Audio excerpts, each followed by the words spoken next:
sehebat-hebatnya jalan, sebagus-bagusnya jalan, tetapi kalau rakyat ini lapar, nggak ada guna. Ini nggak ada guna. Jadi hari ini sangat minim lapangan pekerjaan di Aceh. Iya. Ini minim sekali lapangan pekerjaan. Jadi hari ini mahasiswa sangat banyak yang menganggur di Aceh. Jadi hari ini untuk mencari pengangguran itu kita harus bersarjana dulu. Gitu. Menarik ini. Nah, jadi harus sarjana dulu kita baru bisa jadi. Jadi kalau menurut abang tadi, mau jadi pengangguran itu harus jadi sarjana dulu. Harus jadi sarjana dulu. Kalau yang udah nggak sarjana udah jadi pengangguran beneran. Ya itu memang udah dasar-dasarnya pengangguran. Jadi dia tidak mencari gitu pengangguran ini. Tapi kalau hari ini kita lihat sarjana mencari menjadi pengangguran. menjadi.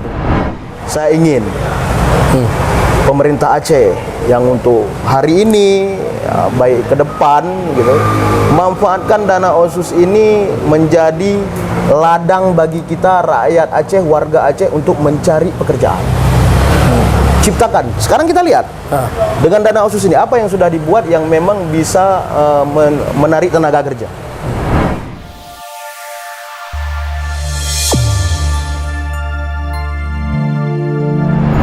Assalamualaikum warahmatullahi wabarakatuh. Hari ini kita sudah bersama dengan Bang Zulfadli atau lebih akrab disapa Oyong atau Bang Oyong. Bang, gimana kabarnya hari ini? Alhamdulillah sehat. Sehat Bang ya? Sehat. Sudah berapa lama duduk di kursi mewah Bang? Atau kursi panas Bang? Sudah mencap hampir 3 tahun pas di bulan 9 ya. 3 tahun ya? Di bulan 9 kemarin tanggal 2 pas 3 tahun. Sudah 3 tahun Bang. 3 tahun. Apa undang-undang dalam ruang paripurna Bang? Ya mungkin masyarakat bisa ingin mendengar keluh kesah dari anggota dewan sendiri. Kalau undang-undangnya sih begini, yang namanya kita anggota DPR ini kan punya beberapa bidang. Ya, punya beberapa bidang. Dalam artiannya kita ada terbagi yang utama kali dulu di 2 tim, yaitu tim anggaran dan tim Bamus. Itu terbagi di 2 kelompok, ya 20 orang di Banggar, 20 orang di Banmus.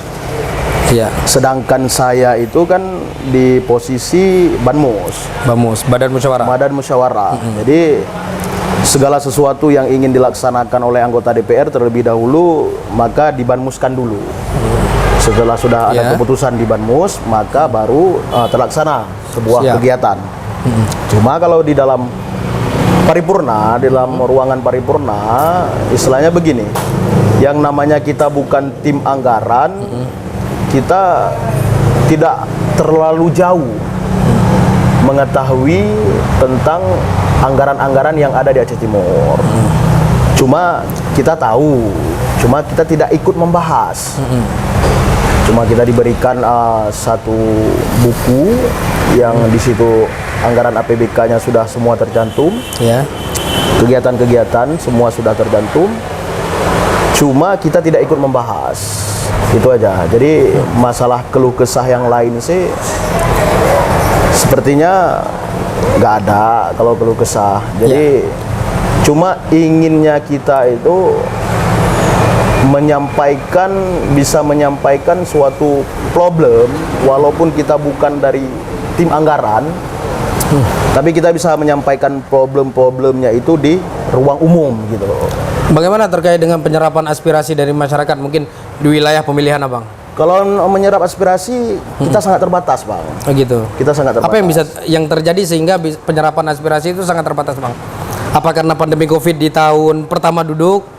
Itu menjadi salah satu faktor untuk di tahun-tahun awal. Jadi begini, di tahun awal menjabat kita di 2019. Kita itu anggaran untuk 2020 sudah dibahas. Ya, sudah dibahas oleh DPR yang lama, Dewan yang lama. Jadi di saat kita masuk kita tidak lagi membahas anggaran. Itu di awal tahun. Sedangkan di tahun yang kedua sudah gejolak dengan Covid.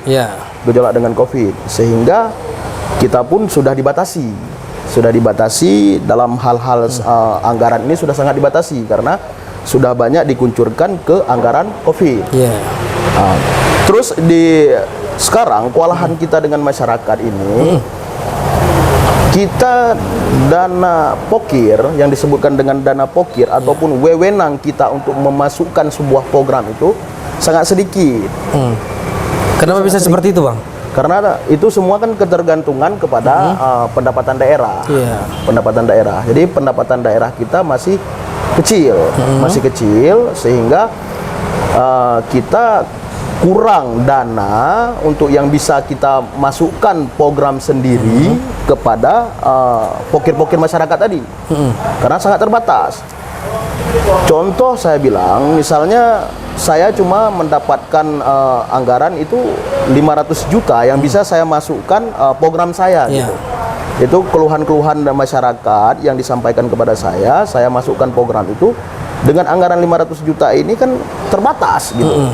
Apa yang mau kita masukkan? Lebih besar anggaran desa ya? Lebih besar anggaran desa. Tapi kita hari ini kita lihatlah contoh-contoh dari Kota Banda Aceh. Kota Banda Aceh, mereka itu PAD sangat besar.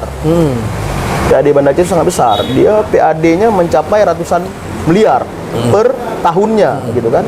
Sehingga untuk bisa memasukkan program dari anggota dewan itu lebih besar potensinya gitu. Ada masyarakat yang mengadu bahwasanya rumahnya sudah tidak layak lagi dihuni, baik jalannya sudah tidak layak lagi untuk dilintasi, terus terjadi banjir-banjir dan segala macam. Kita bisa membuat dana pokir kita itu untuk dalam hal tersebut. Selama 3 tahun ini, Bang, apa yang sudah bahasanya yang sudah Abang lakukan lah? Insya Allah selama 3 tahun ini adalah beberapa program yang sudah kita masukkan, ya terutama di sektor-sektor pembangunan yang udah ada beberapa yang udah kita masukkan, baik itu di infrastruktur jalan, baik itu di normalisasi rumah duafa, bantuan kepada pesantren-pesantren itu ada. Cuma itulah sangat terbatas. Apa yang menjadi kendala nih ya? Setiap program yang Abang masukkan ke wilayah, apa yang menjadi persoalan di wilayah itu, Bang? Kalau sangat menarik karena beberapa hal setiap program masuk itu kan pastinya ada kendala kan? Betul. Nah, menurut Abang nih, apa yang menjadi kendala sehingga program itu susah untuk berjalan, Bang? Kalau program sekarang ini yang terkendala di lapangan itu sebenarnya bukan dari sektor pemerintahannya, tetapi yang terkendala hari ini pihak daripada masyarakat tersebut yang menerima. Artinya begini, sekarang kita masyarakat kita sebahagian desa, nggak saya sebutkan seluruh desa, ada sebahagian desa itu masih ada oknum-oknum yang istilahnya preman lah.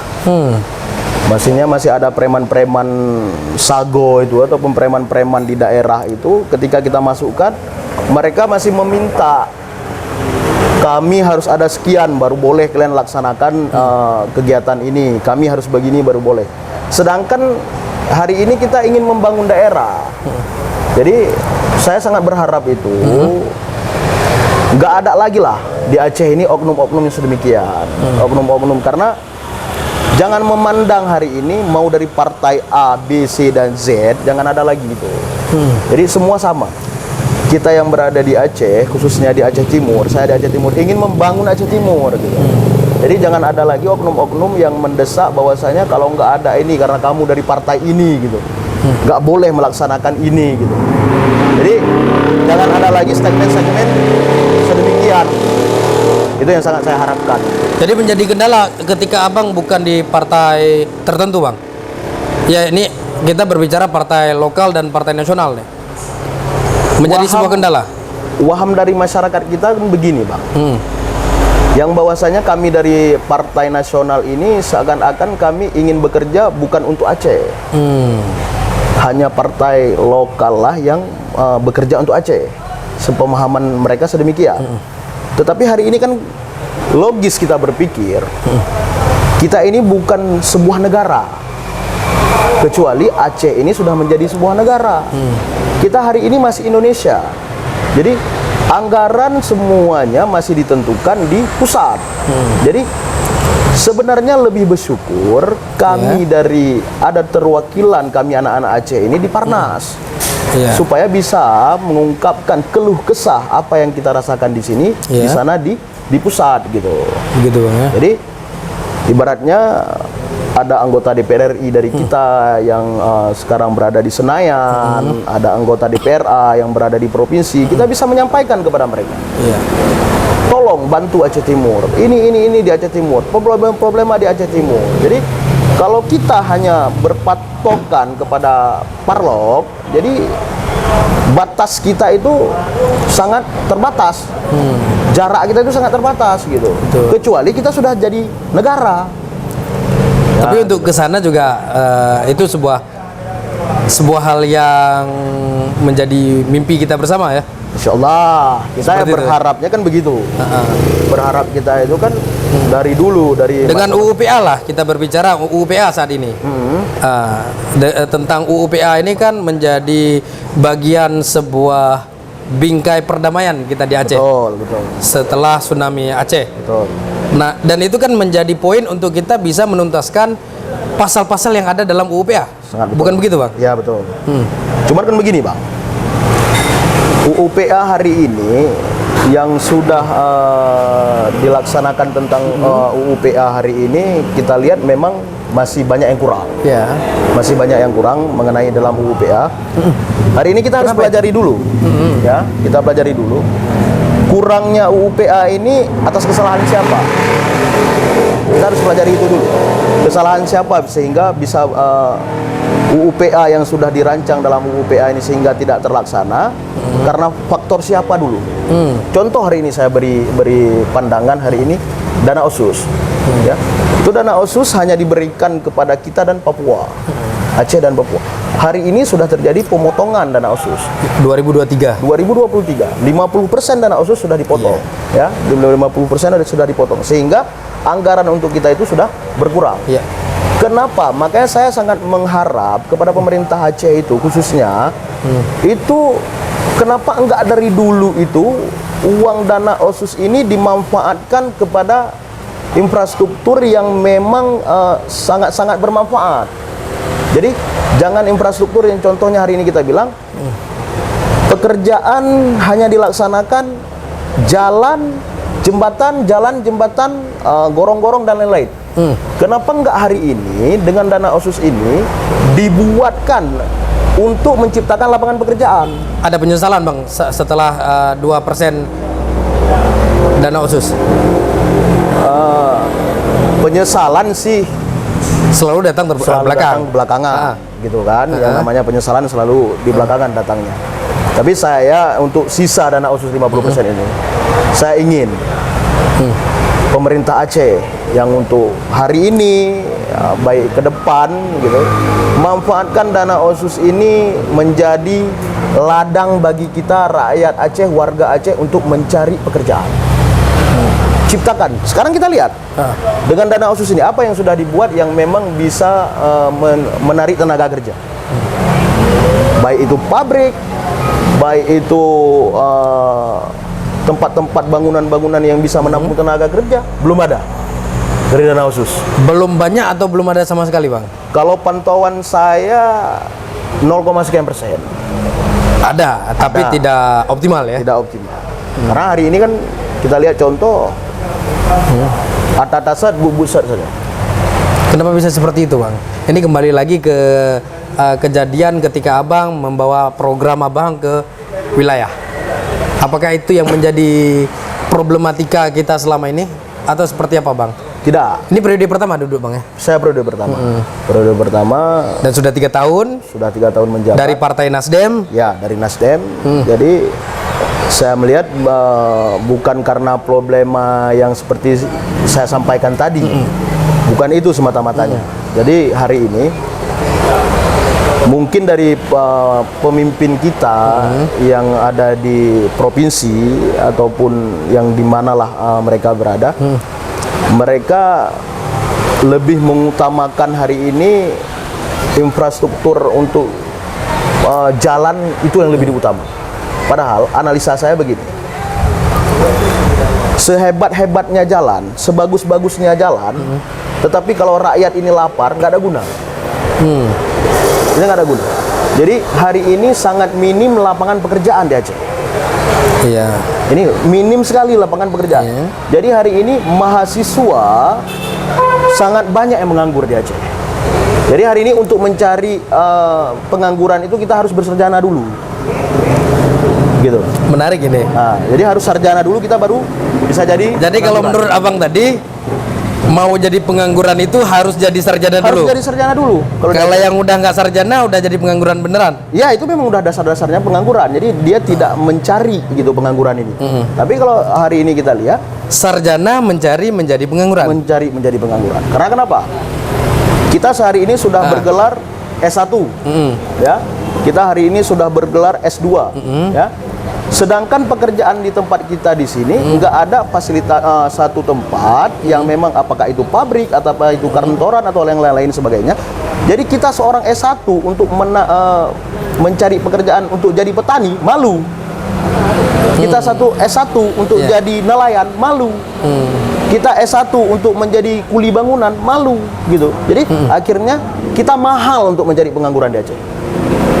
Harus menyelesaikan 4 tahun atau 5 tahun dulu baru ya. Bisa jadi pengangguran. Baru bisa jadi pengangguran ya. Pengangguran yang berpendidikan. Pengangguran berpendidikan. Faktornya karena apa gitu? Karena memang lapangan pekerjaan di Aceh itu sangat minim. Contoh saya di Aceh Timur. Dengan larangannya ada Indomaret, Alfamart dan lain-lain sebagainya. Itu kan larangan. Satu larangan untuk ada di Aceh Timur. Tapi hari ini logislah kita berpikir. Tidak ada kebijakan Bang terkait itu? Ada. Ada. Memang kebijakan daripada pemerintah kita di Aceh Timur melarang, nggak memberikan izin untuk adanya tempat-tempat sedemikian. Toko modern ya? Toko modern. Padahal kita melihat begini, seandainya di Aceh Timur ini ada, contoh kita bilang di Idi lah, kota Idi. Kota Idi bisa menciptakan itu 2 Indomaret. Oke, 2 Indomaret. Ketika Indomaret sudah ada 2, maka Alfamart ikutan, Alfamidi ikutan. Setidaknya sudah ada 6 dalam satu-satunya menampung tenaga kerja itu minimal aja kita bilang 20 orang. Karena mereka persib. Iya. Sip pagi, sip malam, ataupun sip sore gitu kan. Jadi 20 orang, 20 kali 6, 120 orang sudah menampung pengangguran-pengangguran kita tadi. Dan itu yang bersarjana kan? Yang bersarjana. Jadi melarang. Ketika melarang hal sedemikian, akhirnya sarjana ini kemana? Pengangguran kan? Akhirnya makanya untuk menjadi pengangguran khususnya di Aceh Timur itu mahal. Harus ada S1 dulu baru bisa jadi pengangguran. Pengangguran berpendidikan tadi. Pengangguran berpendidikan. Kalau tamatan SMA kita bilang nggak ada beban mereka untuk bisa jadi menjadi nelayan, menjadi petani, menjadi kuli bangunan, mau apapun mereka nggak malu dengan titel mereka gitu. Ya karena mereka menganggap lulusan SMA bisa SMA. apa? Nah, gitu. Tapi kalau udah S1 kan banyak yang harus dipikir. Ini misalnya abang lah, seorang udah bersarjana. Ya saya S1. Abang S1. Hari ini abang S1, misalnya untuk mau abang bernelayan. Apa kata-kata kawan-kawan yang lain dalam kapal tersebut yang hanya lulusan SD ataupun SMP ataupun SMA? Kerja kuliah kenyan buat. Kan itu. Ya. Sedangkan abang untuk menempuh S1 itu kan butuh biaya yang besar. Saya 5 tahun. 5 tahun. Kita kalikanlah per tahunnya 100 juta. Habis biaya. Baik itu biaya makan, kos, dan lain sebagainya itu. Transportasi masuk ke situ. Jadi 5 tahun 500 juta. Jadi abang untuk menempuh pengangguran itu kan mahal. 500 juta bisa satu toko retail. Bisa satu toko retail. Bisa ciptakan apa-apa yang lain, usaha-usaha yang lain dalam 500 juta ini. Tapi kalau kita berbicara toko retail, mau tidak mau ada efek sampingnya. Betul, efek samping betul. Itu kita akui memang. Di mana toko tradisional kita pasti akan terpinggirkan. Tapi kan begini loh, Bang. Yang namanya hari ini kan zaman sudah modern. Betul. Zaman sudah modern. Terus masyarakat kita pun kan sudah hidup udah agak sedikit intelektual istilahnya. Masyarakat yang hari ini tradisional yang membuka warung-warung tradisional kan masih bisa di kecamatan-kecamatan, masih bisa di desa-desa. Buktinya sekarang buka pun di sini. Apa bedanya dengan swalayan? Iya, swalayan hampir sama dengan toko retail. Hampir sama kan? Cuma displaynya saja yang berbeda. Itu yang berbeda. Tapi kan proses cara display pelayanan daripada penjual tadi atau karyawannya kan? Itu yang berbeda. Tapi kan bentuk ataupun memang yang dijualkan di situ kan hampir sama. Iya. Memang sudah tertara. Gula 15.000 sudah tertara di situ. Nggak ada tawar-menawar. Sama kan? Nggak ada beda.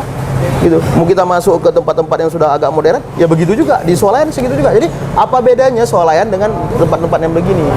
Malah kalau bagi saya lebih menguntungkan yang itu. Karena apa yang sudah dilakukan oleh DPRK Aceh Timur terkait hal tersebut, Bang?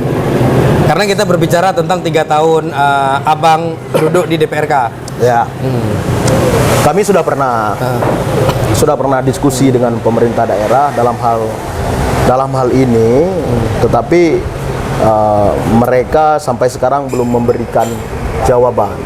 Karena itu kan semua ketergantungan kepada Perbup daerah, bergantungan kepada Perbup, aturan bupati yang menentukan izinnya terhadap mereka. Tapi saya sudah pernah memberi gagasan, sudah pernah memberi pandangan-pandangan terhadap hal-hal yang sedemikian. Cuma hari ini kita berharap adalah jawaban dari pemerintah kita, baik Bapak PJ yang baru sekarang ada untuk ke depan, mungkin nggak tahun ini, tahun depan, kita berharap ada. Karena kita lihat hari ini, Bang, kota-kota yang memang udah kota-kota modern, kembali lagi tadi ke PAD. Kota Banda Aceh, kecil kota Banda Aceh, tapi PAD bisa mencapai 300 miliar kalau nggak salah saya itu per tahun. Dari mana? Dari pajak tadi, pajak hotel, pajak bangunan-bangunan, tempat wisata dan lain-lain sebagainya. Jadi itu untuk mendongkrak PAD gitu. Sedangkan tempat kita nggak ada gitu. PAD kita sangat kecil, sehingga kita kembali lagi ke pokir tadi, sehingga pokir yang dari masyarakat ini, keluhan-keluhan daripada masyarakat nggak bisa kita atasi karena berhubung dana sangat terbatas. Itu yang menjadi persoalan. Ini akhir tahun nih. Kita sudah masuk sebentar lagi udah masuk bulan 11. Ya. Bulan 12 dan tahun baru. Siap. Dan itu akan masuk ke tahun politik keempat dan tahun politik. Terkait dengan majunya kembali. Ada berkeinginan untuk maju kembali sebagai atau menjadi perwakilan rakyat di DPRK, Bang? Saya kalau Abang nanya ingin maju kembali, pastinya. Pastinya. Saya sangat berharap memang bisa maju kembali. Karena walaupun kita bilang bagaimanapun pahit manisnya di dalam DPR ini, tapi bisalah sedikit perpanjangan tangan daripada masyarakat. Ya, sedikit perpanjangan masyarakat. Oh, yang bisa hari ini kita sampaikan keluh kesahnya bisa kita tampung, ataupun keluh kesahnya masyarakat bisa kita sampaikan kepada pihak-pihak yang lain yang lebih menguasai dalam hal tersebut. Kitalah perpanjangan tangan. Saya memang kalau untuk maju, insya Allah kita tetap gitu. Cuma kalau kemana, apakah DPRK ataupun DPRA, itu semua kita kembalikan lagi ke partai. Kita kembalikan lagi ke partai. Jadi di mana yang diberikan izin oleh partai, apakah kita diberikan izin untuk naik DPRA, insya Allah kita siap. Diberikan izin untuk naik DPRK pun kita siap. Gitu. Di semua itu kembali lagi ke partai. Siap, Bang. Mungkin diskusi kita singkat ini sebagai pembuka kami di program Zona Satir dengan tema Otsus, obrolan tema khusus. Ini seri pertama kita, Bang. Setelah sekian lama menghilang dari peredaran. Dan kita juga butuh dukungan dari berbagai pihak terkait dengan ingin menjadi penyambung lidah masyarakat. Siap. Jadi selain kita dengan program Otsus ini, kita ada program yang namanya Rakyat Bicara.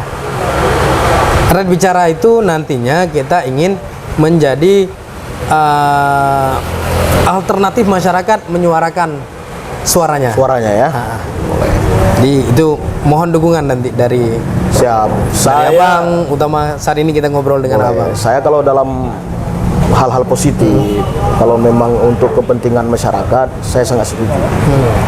Jadi artinya begini, dengan ada program-program sedemikian ini, sehingga masyarakat luas lebih tahu bagaimana keadaan Aceh Timur, bagaimana perkembangan di Aceh Timur, Jadi dan pun pemerintah dengan ada keluh kesah dari masyarakat yang program ini sampaikan begitu, jadi lebih mudah mengakses. Karena hari ini saya pribadi ya sangat berterima kasih kepada media-media, sangat berterima kasih. Karena kenapa? Mereka yang selalu siap siaga, nggak ada menyerahnya untuk mencari informasi gitu. Kadang-kadang yang namanya kami sendiri mencari dan menyampaikan sehingga kami tahu gitu. Sehingga kami tahu dan pemerintah pun tahu gitu. Oh, di sana begini keadaan, di sana begini keadaan. Jadi saya berterima kasih sekali kepada awak-awak media, baik itu media online, media TV dan lain-lainnya. Saya sangat berterima kasih. Karena kenapa? Dengan adanya mereka itu tadi, kita lebih tahu informasi pedalaman Aceh Timur itu bagaimana. Karena Aceh Timur sangat luas loh, Bang. Iya. 513 desa. Luas, sangat luas. Jadi kalau untuk pribadi kita sendiri untuk mencakup di 513 berat. Jadi alhamdulillah dengan adanya awak-awak media membantu kita gitu. Jadi saya sangat senang dengan program-program sedemikian ini. Mudah-mudahan ini terus berkembang, ini terus berlanjut. Siap. Dan kami pun insya Allah siap membantu dalam sebatas kemampuan, siap membantu. Yang penting hal positif. Baik, Bang. Dalam artian jangan mencari kesalahan orang, jangan memojokkan orang, tetapi ingin untuk membangun Aceh Timur. Kita sama-sama hari ini putra-putra Aceh Timur, generasi-generasi muda. Abang masih juga muda, saya juga masih muda. Ayo bangkit gitu. Kapan lagi anak muda untuk aktif gitu kan? Jangan takut. Oh, ngapain dalam hal politik ini tuh segala macam. Kalau nggak kita dalam anak muda ini berpolitik, kita harapkan orang tua 2 kali kena gertakan udah jantungan. Kan gitu ceritanya. Baik, kan? baik Bang, baik Bang. Baik Bang, terima kasih atas waktunya. Ya. Dan kita sebenarnya menyempatkan meminta waktu Abang karena di beberapa agenda yang kita lihat kesibukan Abang ini luar biasa. Ya walaupun urusan ada di Gle ya tadi ya. WA terakhir kita. WA terakhir. Di Gle tadi. Baik Bang, terima kasih banyak Bang waktunya. Dan kepada kawan-kawan mungkin ada narasumber yang ingin direkomendasikan bisa langsung diketik di kolom komentar kita. Terima kasih. Assalamualaikum warahmatullahi wabarakatuh.